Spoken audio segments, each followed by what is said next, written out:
Hello student. इस video में class 9th physics का एक चैप्टर साउंड का एक वन शॉट रिवीजन करेंगे। तो इसमें साउंड से रिलेटेड जितने भी टॉपिक हैं क्लास 9th पर बेस्ड, उनके सबके बारे में समझ लेंगे और पढ़ेंगे उसके बारे में। तो सबसे पहले, जैसा कि चैप्टर का नाम दिया है साउंड, तो सबसे पहले साउंड के बारे में जानेंगे कि साउंड जो है वो क्या होता है, कैसे प्रोड्यूस होता है और साउंड को प्रोपोगेट होने के लिए किन मीडियम की ज़रूरत होती है या नहीं ज़रूरत होती है, किस फॉर्म में प्रोपोगेट होता है। ये सारी चीज़ें पहले साउंड के बारे में जानेंगे।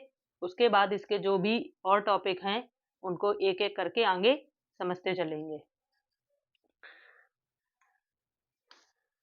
तो साउंड जो है वो एक एनर्जी का ही फॉर्म होता है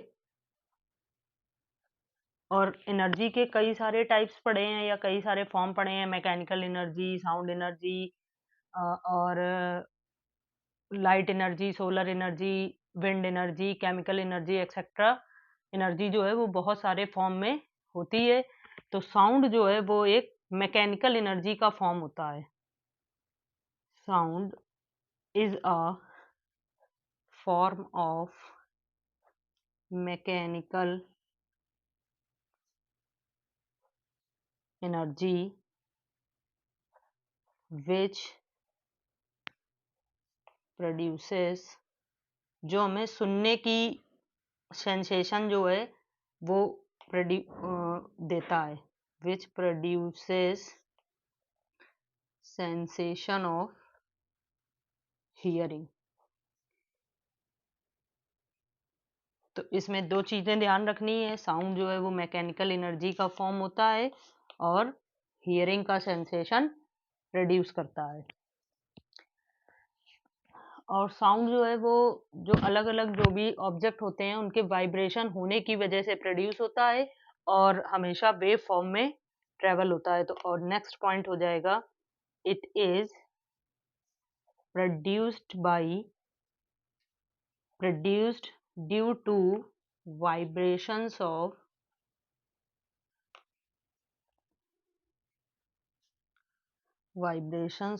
different objects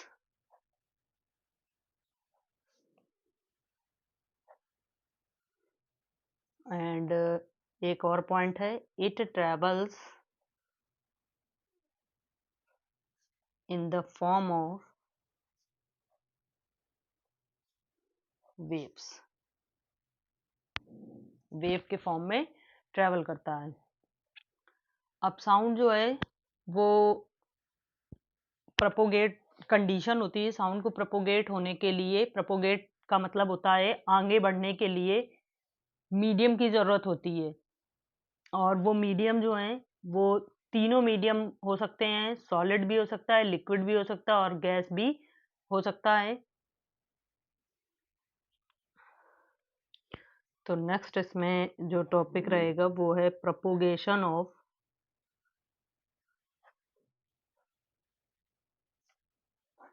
साउंड।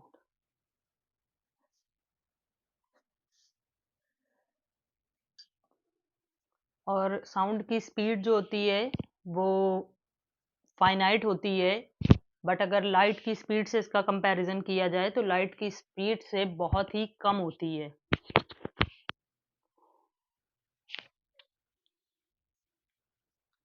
अब साउंड के प्रोपोगेशन के लिए सबसे पहले समझेंगे जो भी जरूरी चीजें हैं। तो किसी मटेरियल मीडियम का होना जरूरी है। A material medium is necessary for the propagation of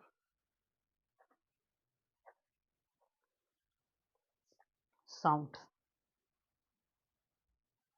और ये हो सकते हैं, it can be solid, comma liquid और गैस। तीनों में से कोई भी हो सकता है।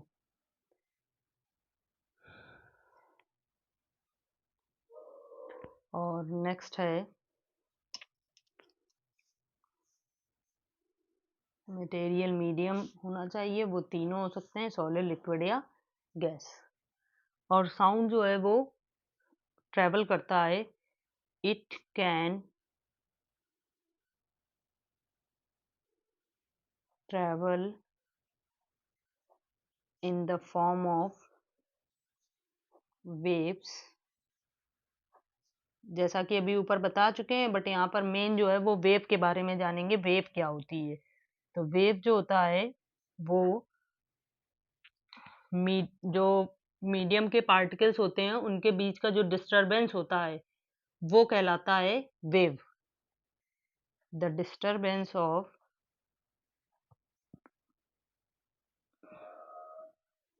the disturbance which moves through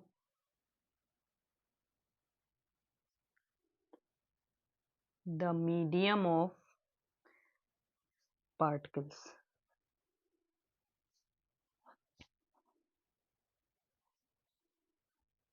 known as waves।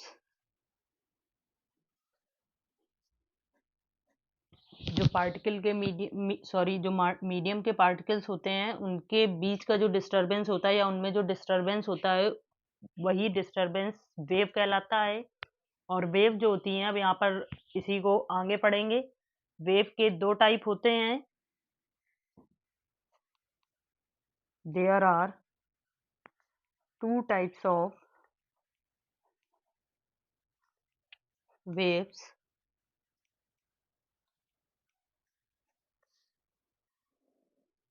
कौन कौन से होते हैं इनके नाम जान लेंगे सबसे पहले। तो पहला हो गया longitudinal wave, longitudinal wave. And second हो गया ट्रांसवर्स वेव। अब इन दोनों वेव्स के बारे में समझ लेंगे, क्योंकि इन दोनों वेव्स के बीच का डिफरेंस लिखने के लिए बहुत आता है, पूछा जाता है लॉन्गिट्यूडनल और ट्रांसवर्स वेव के बीच का डिफरेंस क्या होगा। तो इनके सारे पॉइंट समझ लेंगे और वही पॉइंट इनके डिफरेंस की तरह हो जाएंगे। तो जिसमें से सबसे पहले समझ लेंगे हम लोग लॉन्गिट्यूडनल वेव के बारे में, फिर उसके बाद समझेंगे ट्रांसवर्स वेव के बारे में।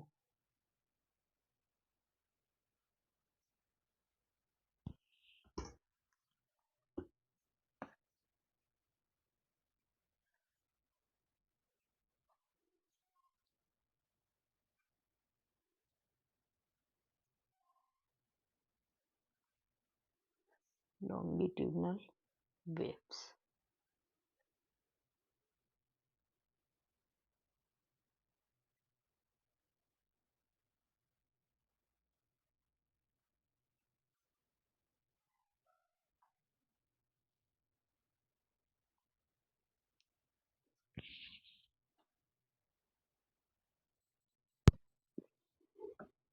तो लॉन्गिट्यूडनल वेव में जो मीडियम के पार्टिकल होते हैं वो बैक एंड फ्रो मूव होते हैं, या कह सकते हैं कि जो प्लेन होता है मीडियम का उसके पैरेलल मूव होते हैं।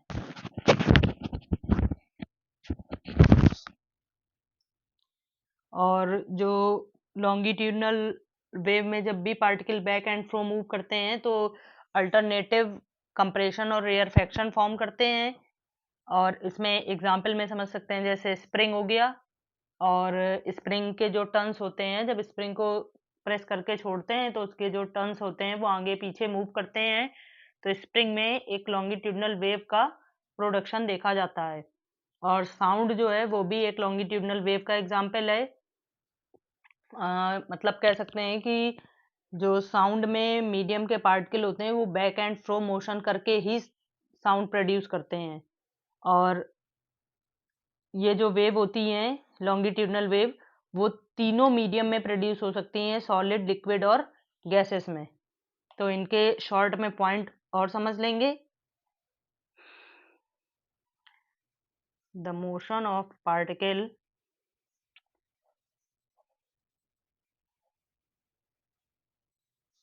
of medium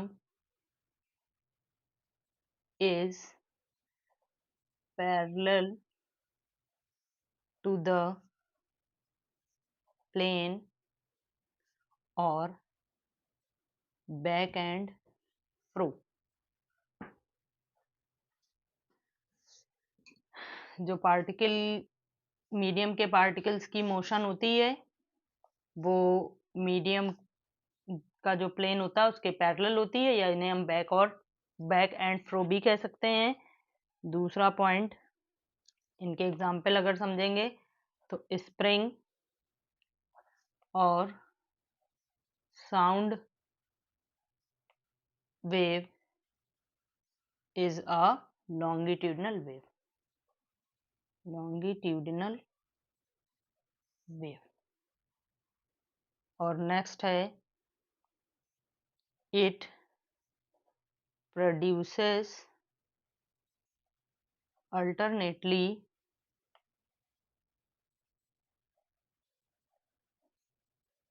compression and rarefaction।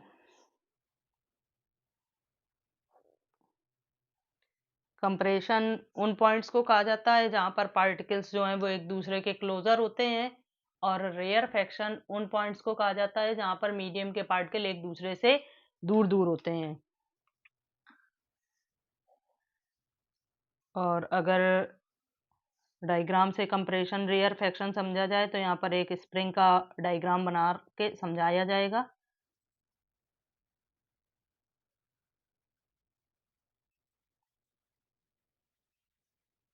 ये हो जाएंगे कंप्रेशन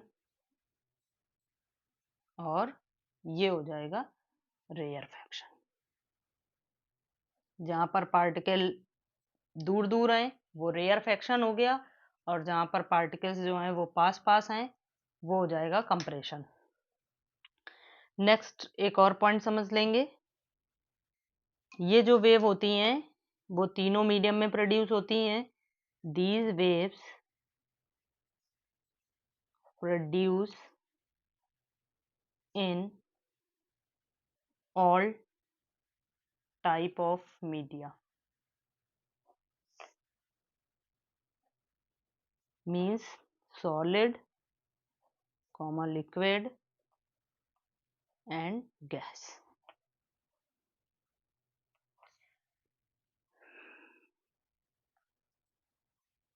तो ये हो गए लॉन्गिट्यूडनल वेव के बारे में।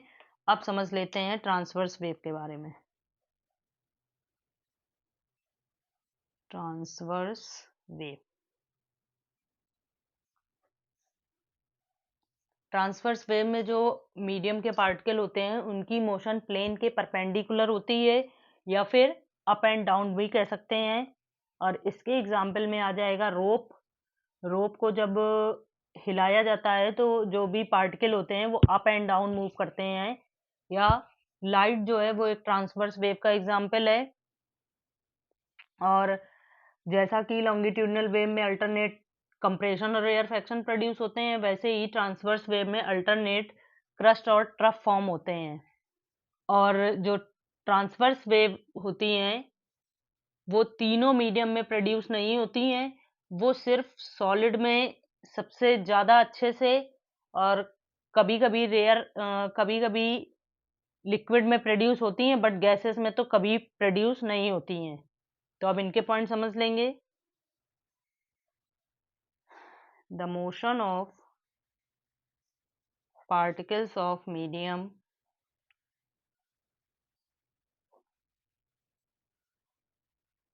is perpendicular to the plane or up and down। And इसके एग्जाम्पल में rope and light wave is transverse wave.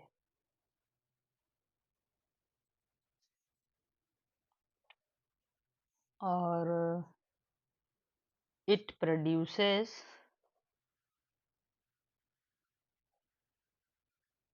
alternately crest and trough।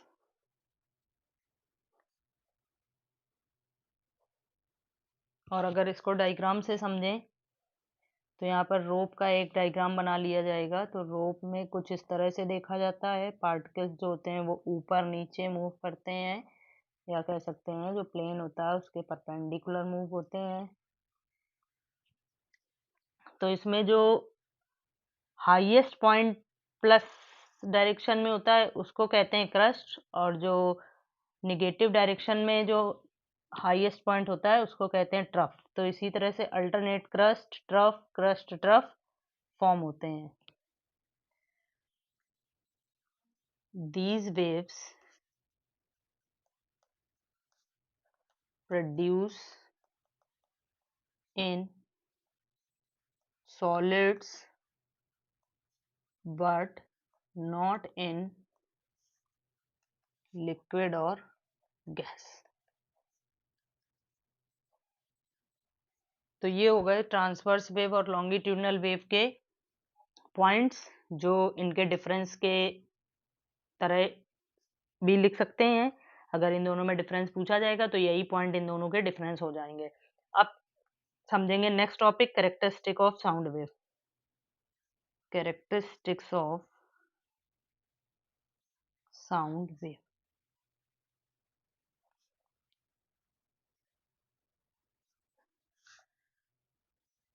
Sound wave की 5 कैरेक्टरिस्टिक्स हैं आपके सिलेबस में, उन्हीं पांचों के बारे में जानना है। फिर उन्हीं से रिलेटेड एक इसमें एक रिलेशन दिया है छोटा सा, जिससे एक फॉर्मूला आएगा सॉल्व हो करके, वो पढ़ना है।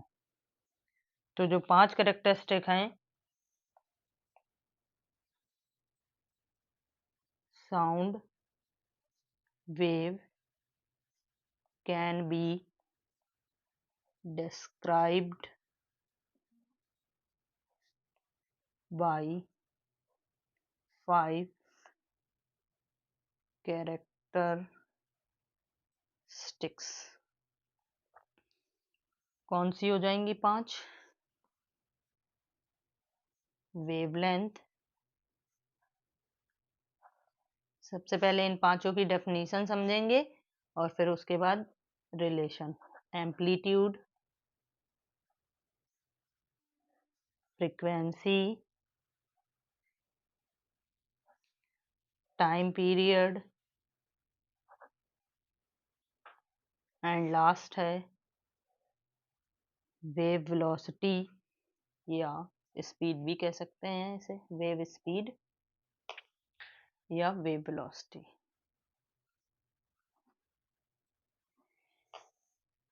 अब इन्हें एक एक करके समझ लेंगे, जिसमें से पहला समझ लेंगे हम लोग वेवलेंथ, उसके बाद बाकी सब एक एक करके समझेंगे। तो वेवलेंथ जो है वो डिस्टेंस होती है, या तो एक क्रस्ट और एक ट्रफ के बीच की डिस्टेंस ले सकते हैं, या दो लगातार क्रस्ट दो लगातार ट्रफ के बीच की डिस्टेंस भी ले सकते हैं। और अगर कंप्रेशन रेयरफेक्शन में देखा जाए तो एक कंप्रेशन एक रेयरफेक्शन, या दो लगातार कंप्रेशन या दो लगातार रेयरफेक्शन के बीच की डिस्टेंस जो होगी वो कहलाती है wavelength. The distance between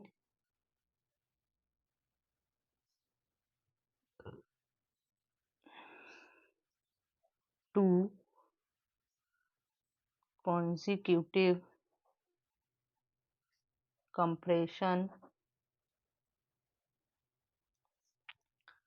or two consecutive rarefaction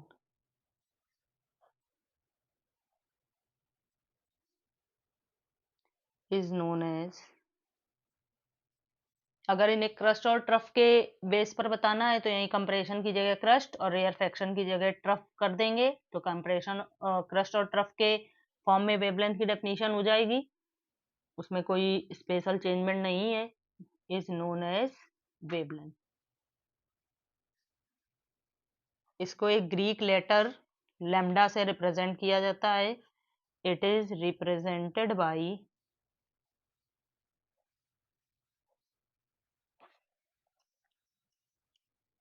ये सिंबल होता है, इसको पढ़ते हैं लैम्डा।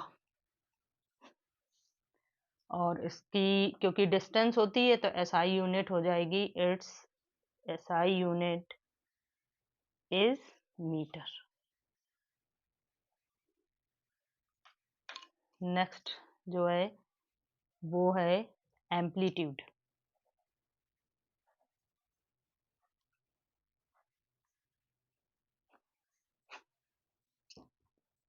ये किसी भी वेव का मैक्सिमम डिस्प्लेसमेंट होता है, चाहे वो ट्रांसवर्स वेव हो या लॉन्गिट्यूडनल वेव हो। The maximum displacement of the wave, the maximum displacement of the wave is known as amplitude. It is represented by amplitude ए से स्टार्ट होता है तो इसको स्मॉल ए से रिप्रेजेंट किया जाता है, और इसकी एसआई यूनिट्स भी मीटर ही होगी क्योंकि ये भी डिस्प्लेसमेंट है या डिस्टेंस है। Its unit is metre. तीसरा factor frequency. Frequency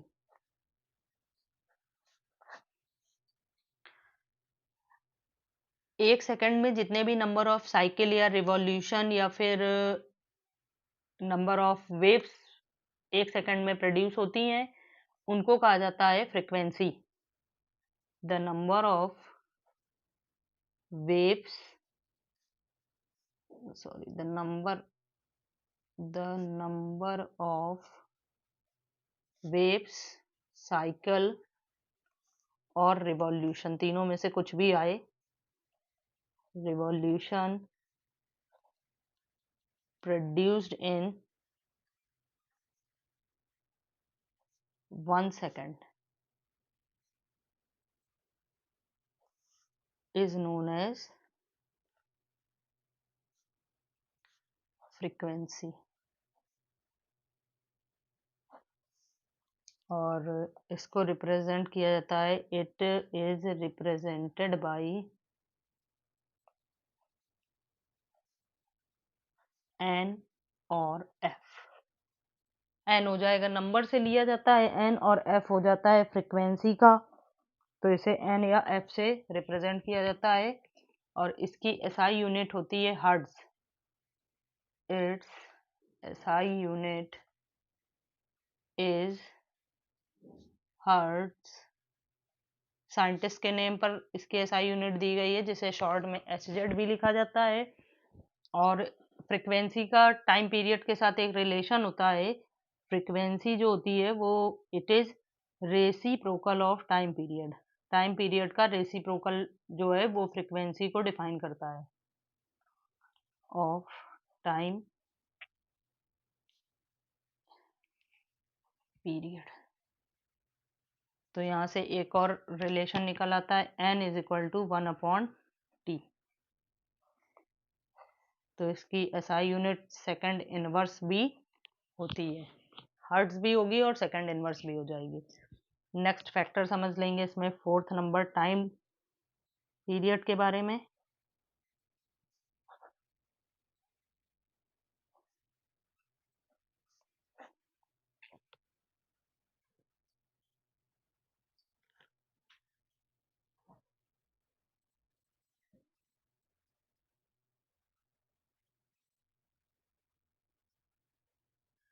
time period जो है वो एक साइकिल को कंप्लीट करने में जो टाइम लगता है वो कहलाता है टाइम पीरियड।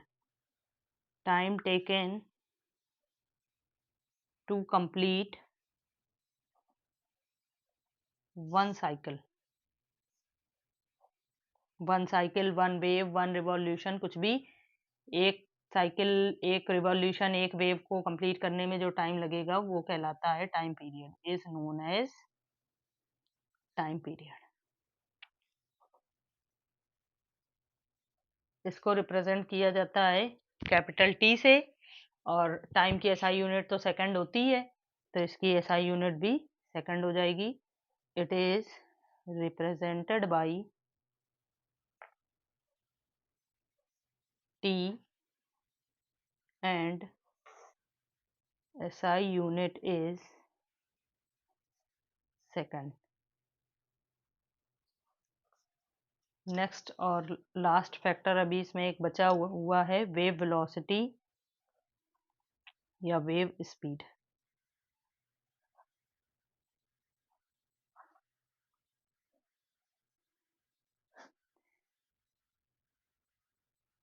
वेव के द्वारा जो distance per unit time travel की जाती है वो कहलाती है wave velocity. Distance travelled bye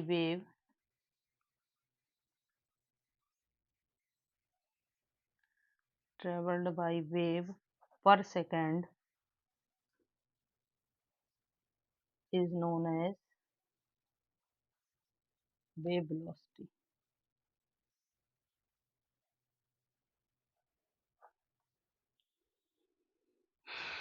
इसको स्मॉल b से रिप्रेजेंट किया जाता है और एसआई यूनिट होती है इसकी मीटर पर सेकेंड। मीटर पर सेकेंड। अब यहाँ पर relation between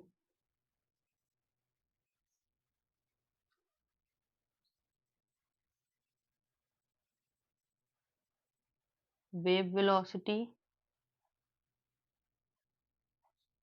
frequency and wavelength.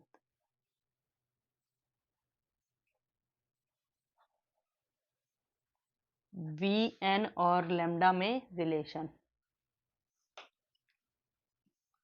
तो यहाँ पर हम लोग जानते हैं velocity is equal to distance upon time होता है, वहीं से इसको सॉल्व करके रिलेशन निकालेंगे। Velocity is equal to distance upon time. यहाँ पर वेलोसिटी को रिप्रेजेंट किया था v से, डिस्टेंस हो जाएगी लेमडा, टाइम हो जाएगा t। और अभी हम लोगों ने एक रिलेशन पढ़ा है, फ्रिक्वेंसी जो है वो टाइम की रेसिप्रोकल होती है, और इसको ऐसे भी लिख सकते हैं, lambda is in lambda 1/t, और 1/t जो है वो n के इक्वल होता है, तो हो जाएगा relation v is equal to n lambda,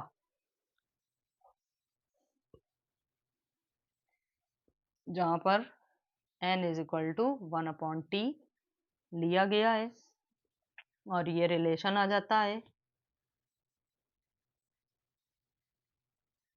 wave velocity, frequency और वेवलेंथ के बीच में।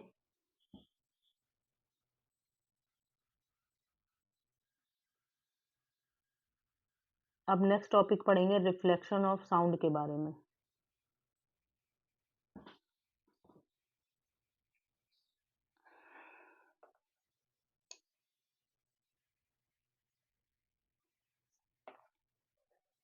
Reflection of sound.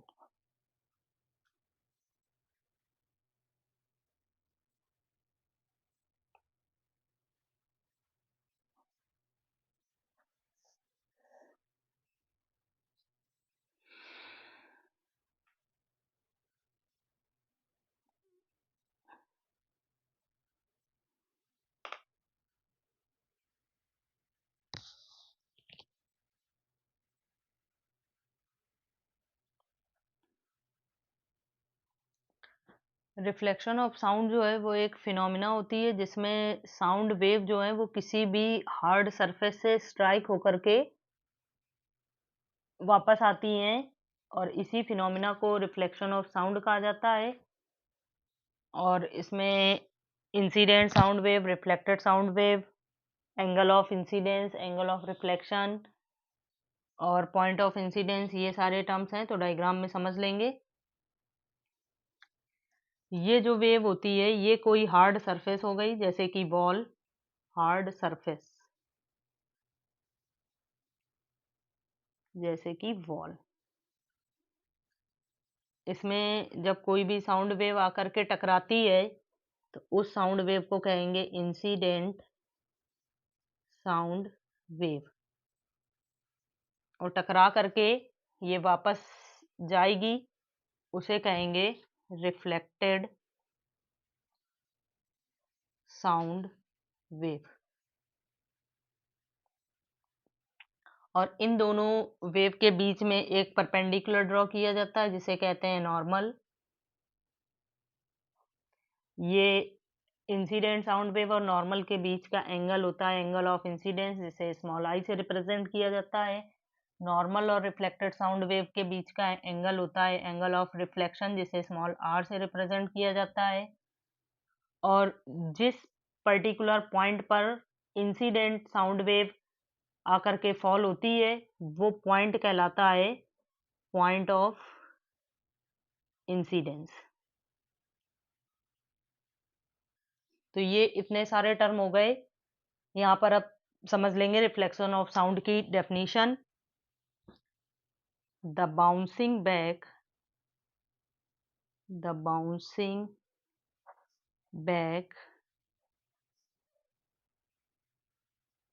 of sound wave when it strike a hard surface is known as reflection of sound। जब किसी भी हार्ड सरफेस से sound wave टकरा करके bounce होकर के बैक होती है उसी फिनोमेना को रिफ्लेक्शन ऑफ साउंड कहा जाता है। और हार्ड सरफेस जो है वो मेटल शीट हो सकती है, वॉल हो सकता है, कोई भी रॉक्स हो सकती हैं। अब इनमें हम लोग पढ़ेंगे रिफ्लेक्शन के जो लॉ होते हैं उनके बारे में। Laws of reflection of sound.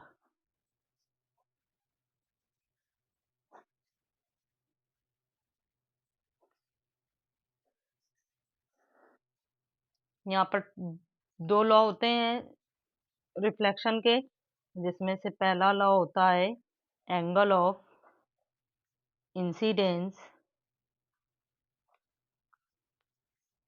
Is always equal to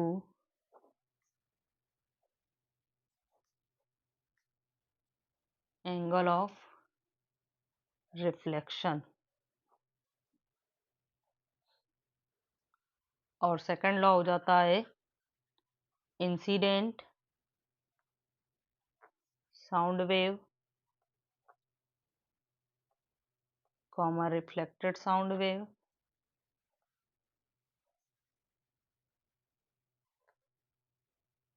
and normal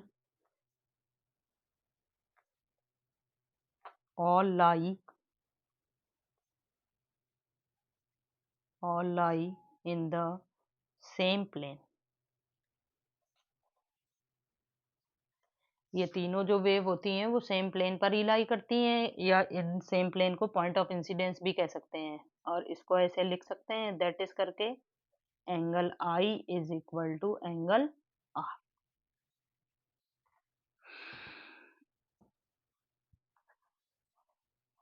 applications of reflection of sound.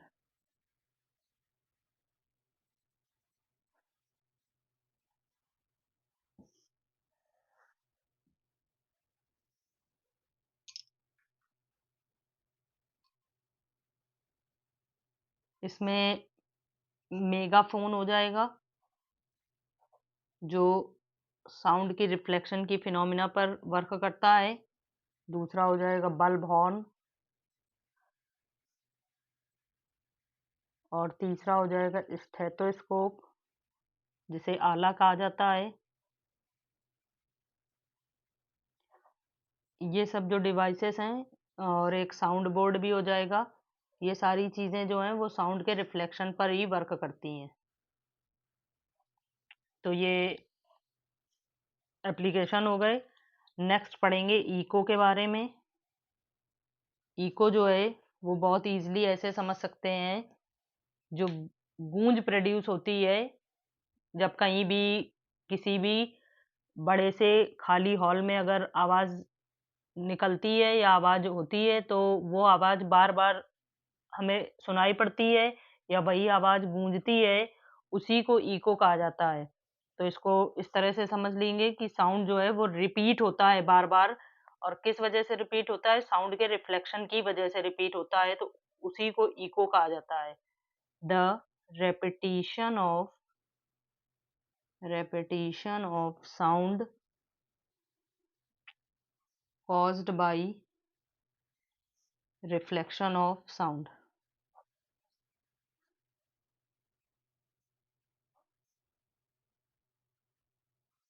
Wave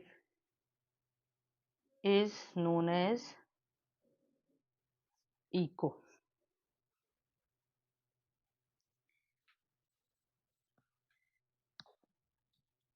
जब किसी भी ऊंची पहाड़ी में आवाज होती है किसी भी चीज की, तो वो आवाज बार बार उन्हीं पहाड़ियों से टकरा करके हमारे कानों तक आती है और एक गूंज की तरह सुनाई पड़ती है। उसे ही हम इको कह सकते हैं। अब इसमें नेक्स्ट टॉपिक है reverberation. Reverberation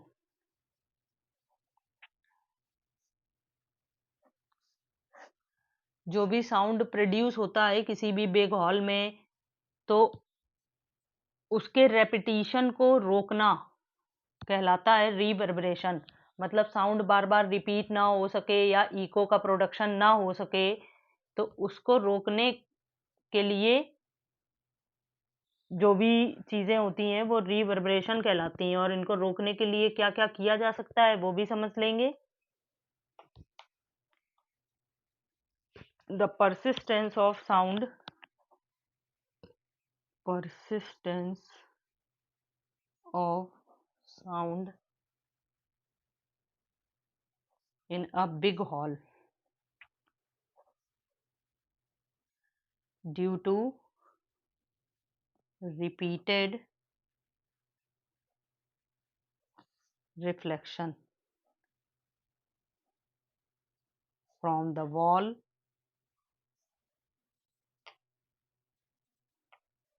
comma, ceiling and floor of the hall is called reverberation.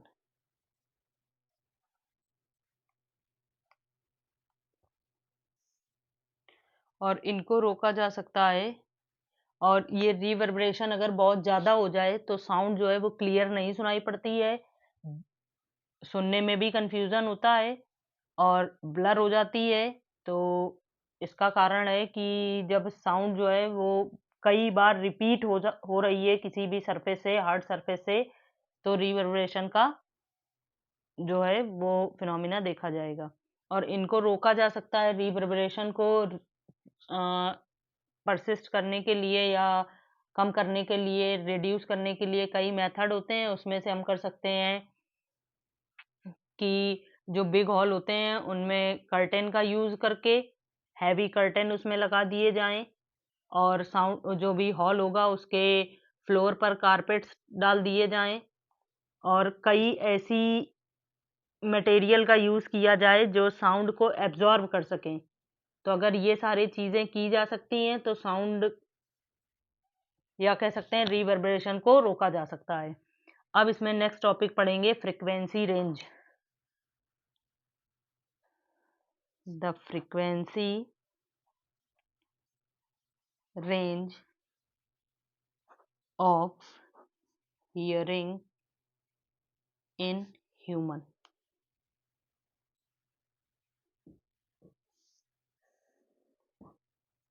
इसमें से 3 फ्रीक्वेंसी रेंज होते हैं, जिसमें से 20 हर्ट्ज से अगर बिलो है तो वो कहलाएगा इंफ्रा सोनिक साउंड।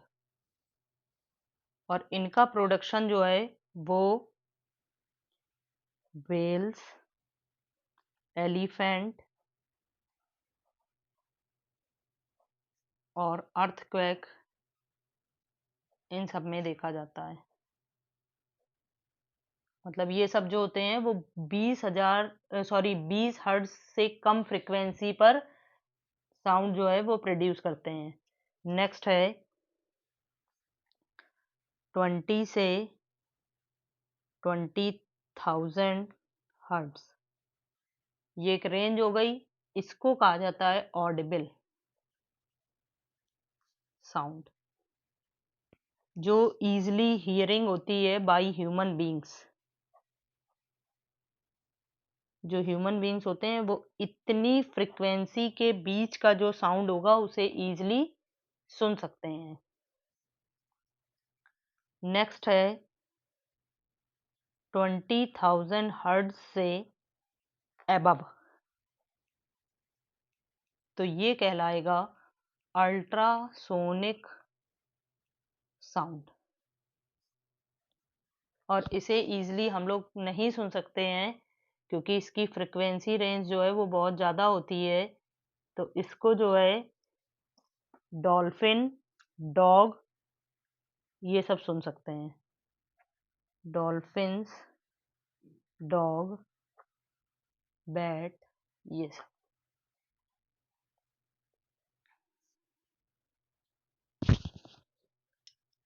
अब इसमें जो अल्ट्रासोनिक साउंड है उसके कुछ एप्लीकेशन पढ़ लेंगे। एप्लीकेशन ऑफ अल्ट्रासोनिक साउंड के एप्लीकेशन जो है वो इम्पोर्टेंट होते हैं। Application of ultrasonic sound,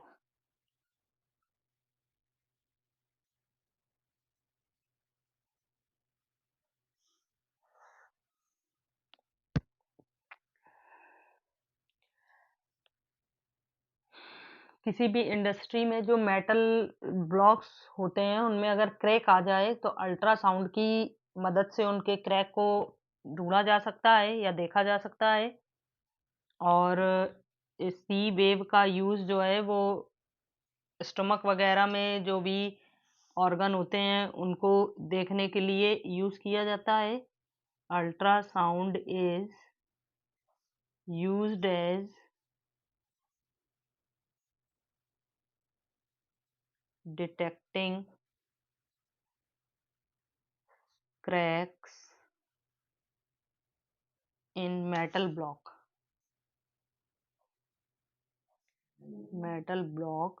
in industry में मेटल ब्लॉक में जो क्रैक होते हैं उनको डिटेक्ट करने के लिए अल्ट्रासोनिक साउंड का यूज़ किया जाता है। नेक्स्ट है it is used in investigate the internal organ of human body such as gallbladder,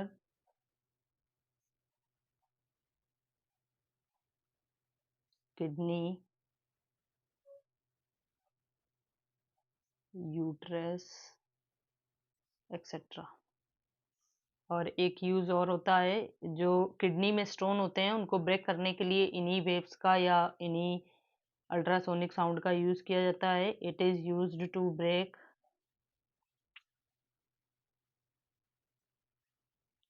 kidney stone.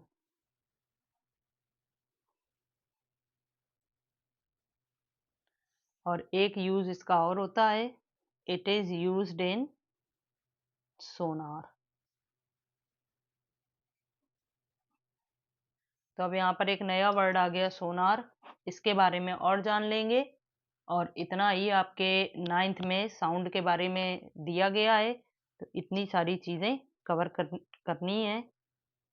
सोनार, तो सबसे पहले इसका full form sound navigation and ranging.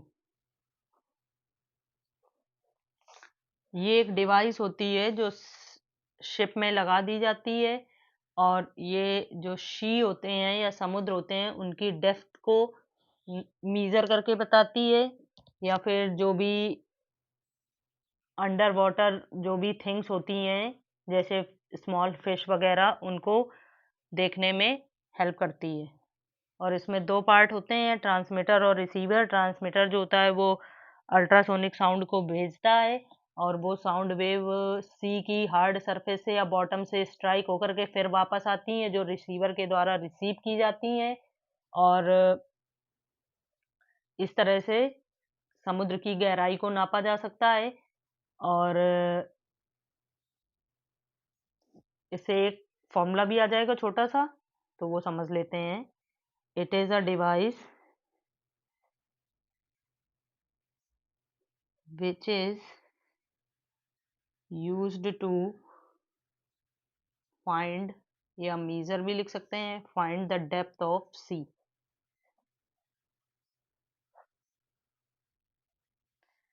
It consist of two parts,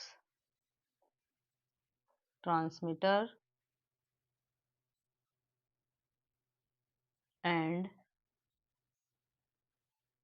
receiver.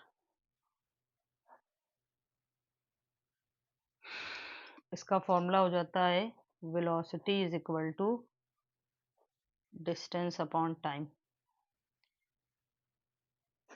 क्योंकि यहाँ पर डिस्टेंस जो है वो 2 टाइम्स ली जाती है, क्योंकि एक साउंड वेव जो जा कर के सी के हार्ड सरफेस पर स्ट्राइक होगी और दूसरी जो स्ट्राइक होकर के वापस आएगी, तो इसीलिए ये दोनों डिस्टेंस मिलकर हो जाता है 2d, और अपॉन में t।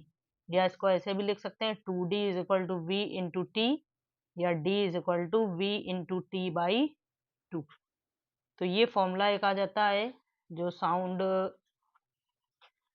का जो सोनार है उस पर बेस्ड है। तो ये थे साउंड का एक वन शॉट रिवीजन। और अगर आपको ये वीडियो अच्छा लगा हो, और अगर आपको ये साउंड पूरा समझ में आया हो, तो इस वीडियो को लाइक करें और इस चैनल को सब्सक्राइब करें। Okay, thank you.